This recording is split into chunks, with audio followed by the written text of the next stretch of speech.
Hello बच्चों, आज से हम एनसीईआरटी कक्षा 12 की केमिस्ट्री की क्लास शुरू करने जा रहे हैं। पहला चैप्टर है हमारा विलयन।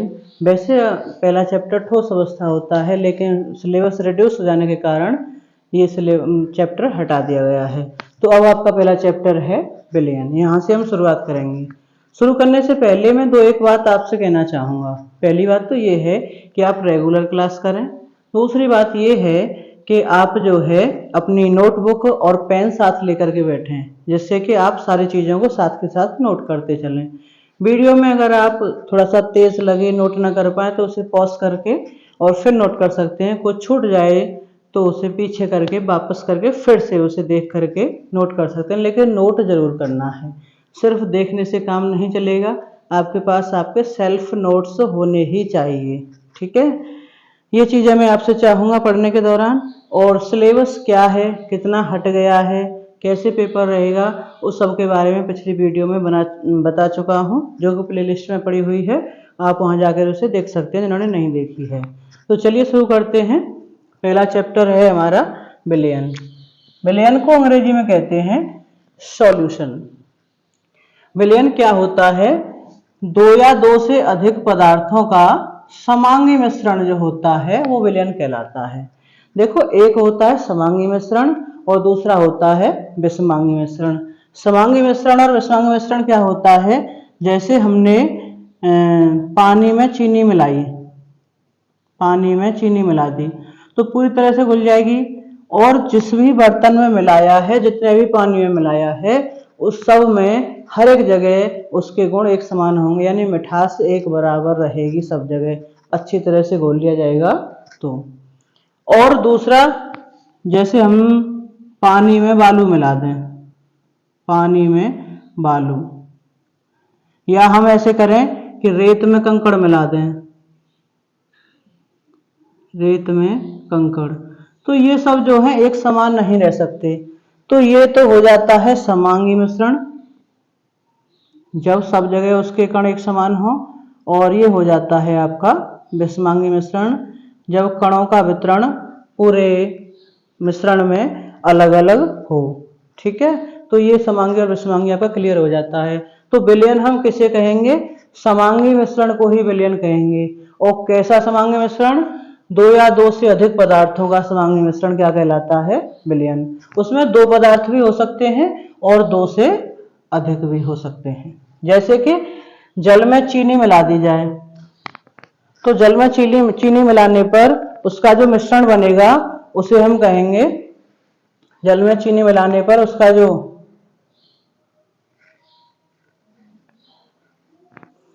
जैसे जल में चीनी मिला दी जाए, तो जल में चीनी मिलाने पर उसका जो मिश्रण बनता है, उस मिश्रण को हम क्या कहेंगे? उसे कहेंगे विलयन। विलयन कहलाता है वो। क्यों कहलाता है? क्योंकि जल में चीनी मिलाने पर चीनी जल में पूरी तरह से घुल जाती है और उसका सभी जगह वितरण एक समान होता है, मिठास एक समान होती है, तो इसे हम क्या कहेंगे? विलयन कहेंगे। ठीक है, विलयन में नोट करके मैंने लिखा हुआ है, आप साथ ही साथ नोट कर सकते हैं, स्क्रीनशॉट ले सकते हैं। देखो, जब विलयन में दो पदार्थ होंगे, यानी दो पदार्थों से मिलकर के बनता है विलयन, तो उसका नाम हम देते हैं द्विअंगी विलयन। द्वि माने दो और अंगी माने अंग। दो अंग हैं जिसके, अर्थात द्विअंगी विलयन, अर्थात दो पदार्थों से बना विलयन। और जब उसमें तीन पदार्थ हों तो उसे हम नाम देते हैं त्रिअंगी विलयन। क्या नाम देते हैं? त्रिअंगी विलयन। तीन पदार्थ हों तो त्रिअंगी और दो पदार्थ हों तो द्विअंगी। ठीक है, विलयन में जो सबसे काम की चीज है वो ये है कि विलयन, देखो, विलयन होता है, विलयन बराबर होता है विलेय प्लस विलायक। ये सबसे इंपॉर्टेंट शब्द हैं, विलेय और विलायक। अब क्या होते हैं ये? पहले इन्हें क्लियर कर लेते हैं कि विलेय क्या है और विलायक क्या है। तो देखो, विलयन में दो बातें होती हैं। एक पदार्थ वो होता है जिसको घोला जाता है और दूसरा पदार्थ वो होता है जिसमें घोला जाता है। तो उन्हीं दोनों पदार्थों के नाम हम देते हैं विलेय और विलायक। अब विलेय कौन सा होता है और विलायक कौन सा होता है? देखो क्या होता है कि जिस पदार्थ को घोला जाता है, जिसको घोला जाता है उस पदार्थ को कहते हैं विलेय। जिसको घोला जाता है वो होता है विलेय, और जिसमें घोला जाता है वो होता है विलायक। स्पष्ट शब्दों में आपको बता दूं मैं, जिसमें घोला जाता है, जिसको घोला जाता है वो तो विलेय होता है, और जिसमें घोला जाता है वो क्या होता है? वो विलायक होता है। ठीक है। और एक और बात इसमें जानने वाली है कि विलेय जो होता है वो कम मात्रा में होता है, और विलायक जो होता है वो विलयन में अधिक मात्रा में होता है। जैसे आप जल लें और जल में चीनी घोलने के लिए आपको बोला जाए, तो क्या ऐसा करेंगे कि 1 लीटर पानी लिया और उसमें 1 बोरा चीनी डाल रहे हैं? ऐसा तो पॉसिबल नहीं है, नहीं हो पाएगा। तो इसमें क्या होता है, ध्यान रखने वाली बात है कि विलायक ये अधिक मात्रा में होता है और विलेय जो होता है वो कम मात्रा में होता है। इसकी डेफिनेशन भी इसी आधार पर दे देते हैं कि विलयन में जो कम मात्रा में उपस्थित होता है उसे विलेय कहते हैं, और जो अधिक मात्रा में उपस्थित होता है उसे विलायक कहते हैं। ठीक है, क्लियर हो जाता है। चलिए विलयन के गुण जान लेते हैं। विलयन के गुण क्या होते हैं कि पहली बात तो यह है कि एकल प्रावस्था तंत्र होता है। एकल प्रावस्था मतलब सिंगल फेज सिस्टम होता है ये। और दूसरा ये होता है कि पूर्ण रूप से एक समान होता है, यानी कि पूरा विलयन जो होता है उसके गुण सभी जगह एक समान होते हैं। जैसे आपने चाशनी बनाई, शरबत बनाया, तो वो शरबत जो होगा वो पूरा जितना भी बनाया है सब जगह समान रूप से मीठा होगा। इसका मतलब है कि वो पूर्ण रूप से एक समान होता है। और तीसरा जो गुण है इसका वो ये है कि इसके जो घटक हैं, कौन कौन से घटक होते हैं विलयन के? 2 घटक बताए हैं आपको, विलेय और विलायक। 2 ही तो बताए हैं, विलेय और विलायक। तो इसके जो घटक हैं यानी विलेय और विलायक हैं, इनको भौतिक विधियों से अलग नहीं किया जा सकता है। भौतिक विधियों से पृथक नहीं किया जा सकता है। किससे पृथक कर सकते हैं? रासायनिक विधियों से पृथक हम इसे कर सकते हैं, भौतिक विधियों से पृथक नहीं कर सकते। ठीक है। अब हम जानते हैं विलयनों के प्रकार। विलयन के प्रकार कौन कौन से हैं? तो देखो विलयन के जो प्रकार हैं, सबसे पहला प्रकार इसका इस आधार पर है कि अवयवों की भौतिक अवस्था के आधार पर। अवयव कौन से हैं? अवयव या घटक वही है विलेय और विलायक। अब इस आधार पर जो विलयन के प्रकार हैं वो 9 हो जाते हैं। कौन कौन से हैं? देखो ये इस तरीके से टेबल बना लेंगे। जब विलेय भी गैस हो और विलायक भी गैस हो। विलेय क्या? जिसको घोला जा रहा है, यानी जिसको घोला जा रहा है वो भी गैस है, और जिसमें घोला जा रहा है वो भी गैस है। तो इसका एग्जाम्पल हम लिखेंगे तो ये क्या होता है? वायु। क्योंकि वायु में कई सारी गैस है, कई सारी गैसों में घुली रहती हैं, तो ये क्या है? गैस में गैस का विलयन है। ये जो एग्जाम्पल दे रखे हैं और ये दे रखे हैं, आपको ये याद रखने हैं। इनमें से कभी कभी पूछ लिया जाता है कि गैस में गैस का विलयन, या ठोस में ठोस का, या द्रव में गैस का। इस तरीके से आपसे ऑब्जेक्टिव टाइप में पूछ लेते हैं। अगला है गैस में द्रव। देखो इसे द्रव में गैस नहीं कह सकते, क्योंकि विलायक है यहाँ पे गैस। विलायक क्या है? जिसमें घोला जा रहा है। तो किस में घोला जा रहा है? गैस में घोला जा रहा है। किसको घोला जा रहा है? द्रव को घोला जा रहा है। तो इसे हम कहेंगे कि गैस में द्रव का विलयन। इसका एग्जाम्पल हम लिख सकते हैं कि वायु में नमी। वायु क्या होती है? गैस होती है, और इसमें नमी घोली जा रही है। नमी क्या है? द्रव है। तो ये हो जाता है गैस में द्रव। तीसरा है आपका गैस में ठोस। ध्यान रहे, ठोस में गैस नहीं है ये, क्योंकि विलायक गैस है। किस में घोला जा रहा है? गैस में। किसको घोला जा रहा है? ठोस को घोला जा रहा है। तो इसे हम क्या कहेंगे? गैस में ठोस। और इसका एग्जाम्पल जब लिखेंगे तो इसका एग्जाम्पल लिखेंगे वायु में कपूर, क्योंकि वायु हो जाती है गैस और कपूर हो जाता है ठोस। तो वायु में कपूर जो एग्जाम्पल होगा वो होगा गैस में ठोस का। एक एग्जाम्पल इसका धुआं भी होता है। धुआं तो पूछ लिया गया कई बार कि धुआं कैसा विलयन है? तो धुआं है, गैस में ठोस प्रकार का विलयन है। ठोस गैस में ठोस प्रकार का कैसे है कि धुआं जो होता है वायु में कार्बन के कण मिले होते हैं। वायु तो गैस हो गई और कार्बन क्या हो गया? ठोस। तो गैस में ठोस हो जाता है तो इसे हम कहते हैं धुआं। ठीक है, याद रखेंगे। अब एक बात और साथ के साथ बताया चलूं मैं आपको कि ये तो है अवयवों की भौतिक अवस्था के आधार पर। आपसे पूछा जाए, देखो अवयवों की भौतिक अवस्था, अवयव दो हैं, एक विलेय है और एक विलायक है, तो दोनों की भौतिक अवस्थाओं के आधार पर तो ये टेबल बन जाती है। और दूसरा आपसे पूछा जाए विलायक की भौतिक अवस्था के आधार पर, तो विलायक जब गैस होगा तो इसे कहेंगे गैसीय विलयन। तो ये तीनों जो विलयन हैं इन्हें हम ये भी नाम दे देते हैं गैसीय विलयन। ठीक है, मैंने इसलिए बता दिया यहाँ पे कि आपको अलग से ना याद करना पड़े, अलग से ना लिखना पड़े, यहीं से आपकी समझ में ये सारी बातें आ जाएं। अगला जो प्रकार है इसका वो है द्रव में गैस। द्रव में गैस का मतलब है कि द्रव तो होगा आपका विलायक और गैस होगा आपका विलेय। जब जल में कार्बन डाइऑक्साइड को मिलाया जाएगा, जल क्या है? द्रव, और कार्बन डाइऑक्साइड क्या है? ये गैस है, CO2। ये कार्बन डाइऑक्साइड का सूत्र होता है। और जल में कार्बन डाइऑक्साइड यानी जल तो हो गया द्रव और कार्बन डाइऑक्साइड क्या हो गया? गैस। तो ये हो गया द्रव में गैस। वही तो हम कह रहे हैं द्रव में गैस। किस में बोला जा रहा है? द्रव में। किसको बोला जा रहा है? गैस को बोला जा रहा है। ठीक है, अगला है द्रव में द्रव, यानी जल में अल्कोहल मिला दिया जाए। जल भी द्रव है और अल्कोहल भी द्रव है, तो द्रव में द्रव को मिलाकर के जब विलयन बनाया जाता है तो ऐसे विलयन को कहेंगे द्रव में द्रव का विलयन, और इसका एग्जाम्पल है जल में अल्कोहल।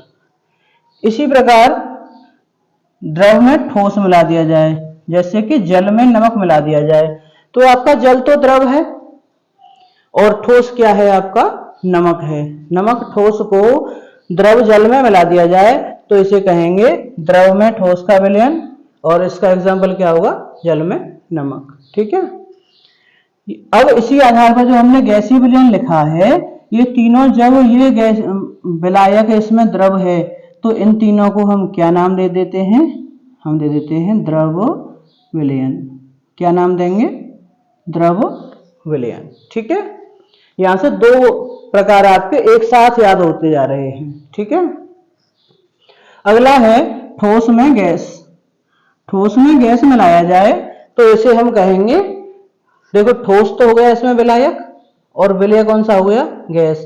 तो ठोस में गैस प्रकार का विलयन, इसका एग्जाम्पल होगा पैलेडियम में H2, यानी पैलेडियम धातु जो होती है उसमें हाइड्रोजन गैस मिला दी जाए तो ये होगा ठोस में गैस का विलयन। इसी प्रकार ठोस में द्रव का विलयन, ठोस ले लिया हमने सोना यानी गोल्ड और इसमें मिला दिया मरकरी। मरकरी होता है, इसे पारा भी कहते हैं, सूत्र होता है इसका Hg। और ये कैसी अवस्था में होता है भाई? ये होता है द्रव अवस्था में। ठीक है ना, ये द्रव अवस्था में पाया जाता है।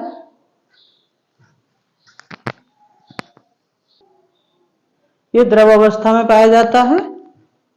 और ठोस में द्रव का एग्जाम्पल जब लेंगे तो हम इसे लेते हैं कि गोल्ड में और मरकरी को मिला दिया जाए। गोल्ड तो हमारा ठोस हो गया और मरकरी क्या हो गया हमारा?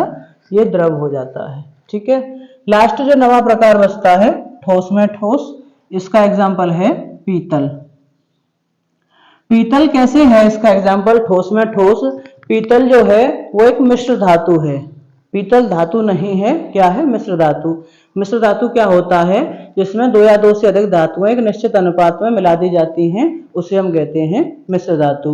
अब पीतल में कौन कौन सी धातु होती हैं? तो पीतल में आपकी जो धातु होती है, एक तो होती है कॉपर और दूसरी होती है जिंक। तो कॉपर और जिंक दोनों ही ठोस हैं, दोनों के मिलने से बनता है पीतल। तो ऐसे विलयन को हम कहते हैं ठोस में ठोस का विलयन। ये इसका प्रकार हो जाता है। आगे बढ़ते हैं। अगला जो प्रकार है इसका वो है तनु विलयन। तनु विलयन क्या होता है कि वह विलयन जिसके इकाई आयतन में इकाई आयतन यानी उसका कुछ एक आयतन ले लेते हैं, जैसे 1 किलो या ऐसे करके कुछ यूनिट ले लेते हैं, उसका कोई भी एक यूनिट। उसमें विलेय की सांद्रता कम होती है, तो जिसमें सांद्रता कम होती है उसे हम कहते हैं तनु-विलयन। ये इकाई इसकी अलग अलग हो सकती हैं। इकाई आयतन की बात कर रहे हैं हम, इकाई सब तरह की अलग अलग इकाइयां होती हैं। सांद्र विलयन क्या होता है कि जिसके इकाई आयतन में, ये सब जरूर आएगा, किसकी सांद्रता, विलेय की सांद्रता कैसी हो, अधिक हो। केवल एक शब्द का अंतर है, यहाँ पर तो कम और यहाँ पर अधिक। जब सांद्रता कम होती है तो तनु विलयन होता है, और जब सांद्रता अधिक होती है तो सांद्र विलयन होता है। कम तो तनु और अधिक तो सांद्र। सांद्रता अधिक है तो सांद्र और सांद्रता कम है तो तनु। अब देखिए संतृप्त विलयन क्या है कि वह विलयन जिसमें स्थिर ताप पर, इसमें यह कंडीशन है कि टेम्परेचर आपका फिक्स रहना चाहिए, कांस्टेंट रहना चाहिए, और विलय की अधिकतम मात्रा घुली हो। इसका मतलब है कि जितना विलय मैक्सिमम घुल सकता है वो पूरा उसमें घुला हुआ हो मैक्सिमम। जैसे कि आपने पानी ले लिया और टेम्परेचर फिक्स रखा, आप उसमें अब चीनी घोलते जा रहे हैं, तो एक स्थिति ऐसी आएगी चीनी घुलना उसमें बंद हो जाएगी, तो वो होगी उसकी अधिकतम घुली हुई मात्रा। तो ऐसे विलयन को हम क्या कहेंगे, संतृप्त विलयन कहेंगे। दूसरा होता है असंतृप्त विलयन। इसमें इतना सा अंतर है कि आपको मैं सरल शब्दों में बताऊं कि आपने चीनी घोलना शुरू किया और चीनी घुलती जा रही है, मैक्सिमम पॉइंट पे आके चीनी घुलना बंद हो गया, तो उस पॉइंट से पहले तक आपने जितनी चीनी उसमें घोली है उससे थोड़ा सा कम मात्रा होगी उसकी, तो उसे कहेंगे असंतृप्त विलयन। सीधी भाषा में समझें कि आपने एक कोई बर्तन लिया, उसमें पानी है, आपको उसमें 5 किलो चीनी मैक्सिमम घोल सकते हैं, तो 5 किलो से थोड़ी सी भी कम उसमें घुली हुई होगी, तो ऐसे विलयन को हम क्या कहेंगे, असंतृप्त विलयन। और पूरी 5 किलो उसमें घुल सकती है तो उसे हम क्या कहेंगे, संतृप्त विलयन कहेंगे। पूरी जितनी घुल सकती है मैक्सिमम घुली हुई होगी तो संतृप्त, और उससे थोड़ी सी कम घुली हुई है, उसकी थोड़ी सी कम मात्रा है, तो उसे हम कहेंगे असंतृप्त विलयन। ठीक है, क्लियर हो जाता है। अब हम जान लेते हैं विलेयता, सॉल्युबिलिटी क्या है। किसी पदार्थ की वह अधिकतम मात्रा, अधिकतम है मैक्सिमम मात्रा, जो 100 ग्राम विलायक में घुली हो और निश्चित ताप पर हो। देखो यहाँ पे दो चीज नोट करने वाली, एक तो निश्चित ताप और एक उसकी अधिकतम मात्रा।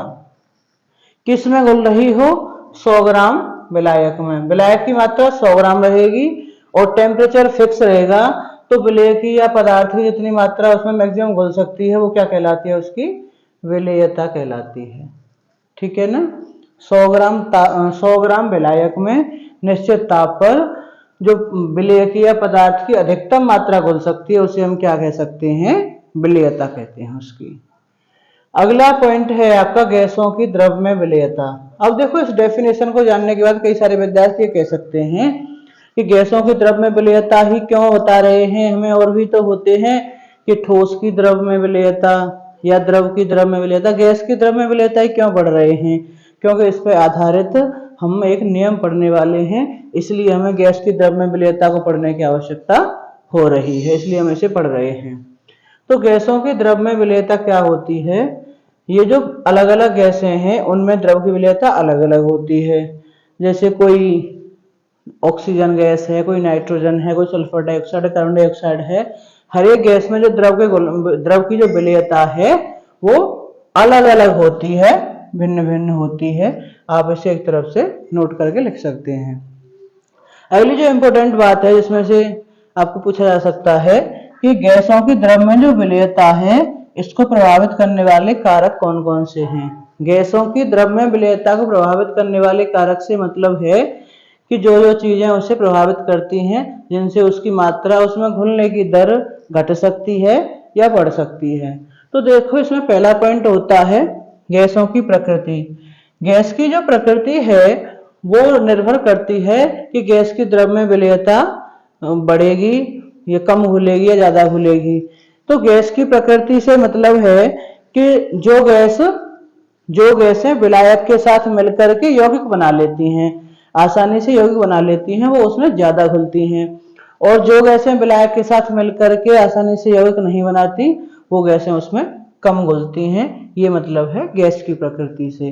तो गैस की प्रकृति दो तरीके की हो गई, एक तो वो विलायक के साथ यौगिक बनाती है, दूसरा यौगिक नहीं बनाती है। ठीक है, आप चाहें तो इस बात को इसमें आगे ऐसे करके नोट करके लिख सकते हैं। सारी बातें लिखना मेरे लिए पॉसिबल नहीं है, मैं कुछ बोल के बता देता हूं, आप उन चीजों को भी नोट करके यहाँ पे लिख सकते हैं। दूसरी बात है विलायक की प्रकृति। विलायक की प्रकृति भी डिपेंड करती है कि गैस की द्रव में जो विलेयता है। अब इसमें विलायक क्या है, देखो द्रव में घोला जा रहा है, तो विलायक क्या है यहाँ पर, द्रव, यानी द्रव की जो प्रकृति है वो भी इसे प्रभावित करती है। अगला है ताप का प्रभाव, टेम्परेचर, यानी टेम्परेचर को बढ़ा दिया जाता है तो गैस की द्रव में विलेयता बढ़ जाती है। जितना हम टेम्परेचर बढ़ाएंगे गैस की द्रव में विलेयता बढ़ती जाती है टेम्परेचर के साथ साथ।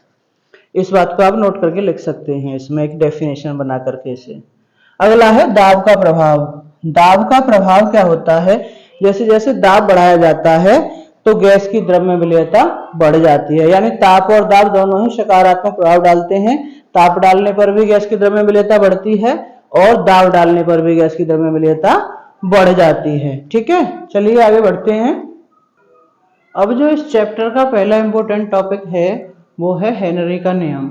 परीक्षा की दृष्टि से ये नियम मोस्ट इंपोर्टेंट हो जाता है, बहुत अच्छे से पढ़ना है इसे, इस पर क्वेश्चन बन ही जाता है। हेनरी का नियम क्या कहता है कि स्थिर ताप पर, यानी टेम्परेचर स्थिर रहेगा, किसी गैस की द्रव में विलेयता। अभी हम बात कर रहे थे ना कि गैस की द्रव में विलेयता, वो हमने पहले इसलिए जाना था कि हम हेनरी का नियम इसे अच्छे से समझ सकें, क्योंकि हमें पता ही नहीं चलता यहाँ पर गैस की द्रव में विलेयता क्या होती है, इसलिए हमने उसे जाना कि गैस की द्रव में विलेयता क्या है और वो कौन कौन से कारकों पर डिपेंड करती है। तो स्थिर ताप पर किसी गैस की द्रव में विलेयता गैस के दाब के समानुपाती होती है। क्या समानुपाती होती है, गैस की द्रव में विलेयता, और किसके, तो गैस के दाब के। तो दाब हो गया हमारा P और उसकी विलेयता मान ली हमने M, तो M प्रोपोर्शनल टू P, इसे समानुपाती बोलते हैं, प्रोपोर्शनल भी कह देते हैं। अब इसे हटा देते हैं, कांस्टेंट आता है, कांस्टेंट मान लिया हमने K आ गया, तो M equal to KP, proportional को हटाने पर एक कांस्टेंट आ गया जो हमने मान लिया K है। ठीक है, डाल्टन कहते हैं कि किसी गैस की द्रव में जो विलेयता है वो गैस के आंशिक दाब पर निर्भर करती है। गैस का जो आंशिक दाब है उस पर निर्भर करती है क्या, गैस की द्रव में विलेयता। तो इसका मतलब है कि गैस का जो वाष्प अवस्था में दाब होता है, आंशिक दाब जो होता है, वाष्प अवस्था में आंशिक दाब उस गैस के मोल भिन्न के समानुपाती होता है। अब इसका जो आंशिक दाब हमने मान लिया P और मोल भिन्न है इसका X से रिप्रेजेंट कर देते हैं, मोल भिन्न को जो भी है उसके नीचे लिख देते हैं। जैसे हम गैस का लिख रहे हैं तो X गैस ऐसे करके भी लिख देते हैं, ऐसे मैंने उसे डायरेक्ट ही X भी लिख दिया, ऐसे भी लिख सकते हैं। तो उसका आंशिक दाब P और वो समानुपाती किसके है, उसके मोल भिन्न के। यहीं से लिखा है, मैंने कुछ अलग से नहीं लिखा, जो थ्योरी लिख रही है उसे ही सिर्फ ये रूप दे दिया है। ठीक है, अब कांस्टेंट ये प्रोपोर्शनल हटा दें तो कांस्टेंट आता है, तो यहाँ पे गैस स्थिरांक ये KH मान लिया हमने, ये जो हेनरी स्थिरांक है ये। तो जब प्रोपोर्शनल हटाएंगे तो P तो ऐसे ही रहेगा और X ऐसे ही रहेगा, और प्रोपोर्शनल को हटाने पर KH आ जाएगा, तो P equal to KH into X, या इसे X को इधर लेके आए तो P upon X equal to KH। ये है हेनरी का नियम। हेनरी के नियम की कुछ सीमाएं होती हैं, बाउंडेशन होती है, इन्हीं सीमाओं में हेनरी का नियम लागू हो सकता है।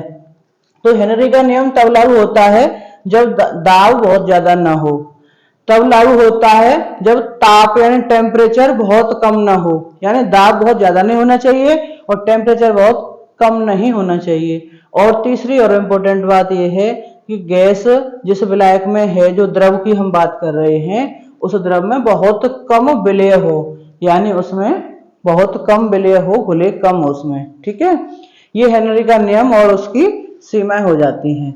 आगे बढ़ते हैं। अब बात करते हैं ठोस विलयन की। तो ठोस विलयन क्या होते हैं? दो या दो से अधिक ठोस पदार्थों का जो समांगी मिश्रण होता है उसे हम कहते हैं ठोस विलयन। किसका? दो या दो से अधिक ठोस पदार्थों का कैसा मिश्रण? समांगी मिश्रण। क्या कहते हैं उसे? ठोस विलयन कहते हैं। ये जो ठोस विलयन होते हैं ये दो प्रकार के होते हैं। पहला होता है प्रतिस्थापी ठोस विलयन और दूसरा होता है अंतराकाशी ठोस विलयन। इन्हें एक एक करके जान लेते हैं। प्रतिस्थापी ठोस विलयन क्या है कि यदि किसी ठोस पदार्थ के क्रिस्टल यानी कि उसके कण जालक में उपस्थित, जालक मतलब जो संरचना बनी हुई है जो है ये जैसे इस तरीके से संरचना है तो इसे कहेंगे पूरा जालक। जालक में उपस्थित अवयवी कणों के, अवयवी कण यानी ये वाले जो कण हैं जिन कणों से मिलकर के बन रहा है उन्हें हम कहते हैं अवयवी कण। अवयवी कणों का प्रतिस्थापन अन्य किसी ठोस पदार्थ के अवयवी कणों से हो जाता है। यानी एक ठोस पदार्थ के कणों से ये जालक बना हुआ है, दूसरे ठोस पदार्थ के कणों से इसके कुछ कणों का प्रतिस्थापन हो जाता है। जैसे ये तो बना हुआ है, अब इसका ये कण है, इसे मैं इसकी जगह पे दूसरा ठोस पदार्थ आ जाए, यहाँ पर वो हटा दिया, उसकी जगह खुद आ गया ये, जैसे इसकी जगह पे आ गया, इसकी जगह पे आ गया, इसकी जगह पे आ गया। ऐसे इस तरीके से इसके कणों को प्रतिस्थापित करके जो दूसरा जो ठोस पदार्थ है उसके कण आ गए। तो ऐसी संरचना जो हमें प्राप्त होगी उसे हम क्या कहेंगे? प्रतिस्थापी ठोस विलयन। इस चित्र के माध्यम से आपको स्पष्ट हो गया होगा बिल्कुल। दूसरा जान लेते हैं अंतराकाशी ठोस विलयन। अंतराकाशी ठोस विलयन क्या है? देखो पहले अंतराकाश जानते हैं क्या होता है। जब ये जालक बन रहा है, ये संरचना बन रही है इस तरीके से, तो इसके जब कण एक दूसरे के पास इस तरीके से होते हैं तो इनके बीच में ये रिक्त स्थान रह जाता है। ये वाली जो खाली जगह है, ये जो खाली जगह इन गोलों के बीच में रह जाती है, इसे ही हम क्या कहते हैं? अंतराकाश। क्या कहते हैं? अंतराकाश। तो डेफिनेशन है इसकी कि यदि किसी ठोस पदार्थ के अंतराकाश अथवा रिक्तियों में, इसी की तरह ये भी एक ठोस पदार्थ है और एक तरह के अवयवी कणों से बना हुआ है।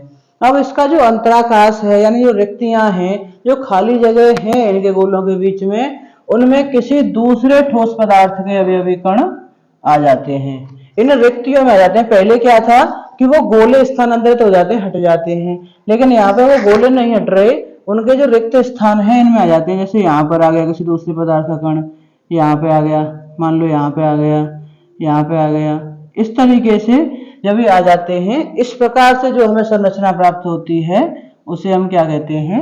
अंतराकाशी ठोस विलयन। ठीक है, उम्मीद करता हूँ आपकी समझ में अच्छे से आया होगा। इस क्लास से आगे अगली क्लास में हम विलयन की सांद्रता के बारे में बहुत अच्छे से पढ़ेंगे। यहाँ से क्वेश्चन और न्यूमेरिकल आपके लिए जरूर बनता है।